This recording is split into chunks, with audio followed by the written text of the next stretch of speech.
શ્રાવણ શરૂ થતાં જ કાવડિયાઓ કાવડ લઈ 35 કિલોમીટર વાઘેચા મંદિરથી પલસાણા શ્રી ઋણમુક્તેશ્વર મહાદેવ મંદિર સુધી 520 લોકો ચાલતા આવી શિવજીને જળાભિષેક કર્યો। આજરોજ શ્રાવણ માસના પ્રથમ સોમવારના પાવન અવસર પર કાવડ યાત્રાનું નવદુર્ગા સમિતિ દ્વારા પલસાણા ખાતે કાવડિયાઓને નાના બાળકોથી લઈ મોટા વડેલો સુધી ડીજેની ધૂમ સાથે કાવડ યાત્રા બારડોલી તાલુકાના વાઘેચાથી જલ કાવડમાં લઈ 35 કિલોમીટર પલસાણા શ્રી ઋણમુક્તેશ્વર મહાદેવ મંદિર સુધી 520 લોકો દ્વારા મંદિરમાં જળાભિષેક કરવામાં આવ્યો હતો। વેપાર ધંધા માટે ગુજરાતમાં સ્થાયી થયેલા લોકો પોતાના વતનમાં ઉજવાતા પ્રસંગો ગુજરાતમાં સૌ ભેગા મળીને ઉજવણી કરે છે,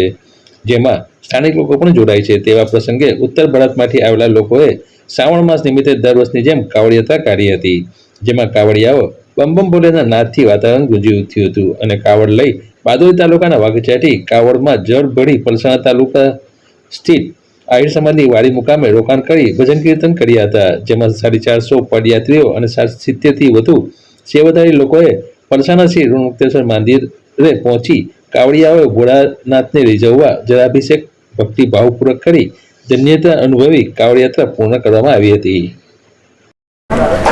આ કાવડ યાત્રા અમે દર વર્ષે કાઢીએ છીએ। આ કાવડ યાત્રા વાઘેચા ગામથી નીકળે છે અને પલસાણા ઋણમુક્તેશ્વર મહાદેવ દાદાના મંદિરે આવે છે। મારું નામ ગૌરવ પાંડે અને નવદુર્ગા પૂજા સમિતિ દર વર્ષે આ આયોજન કરે છે કાવડ પદયાત્રાનું, જે કે આ વર્ષે પણ સફળ આયોજન કરવામાં આવ્યું છે, જેમાં કે લગભગ 450થી ઉપર કાવડિયા હતા અને 70 જેટલા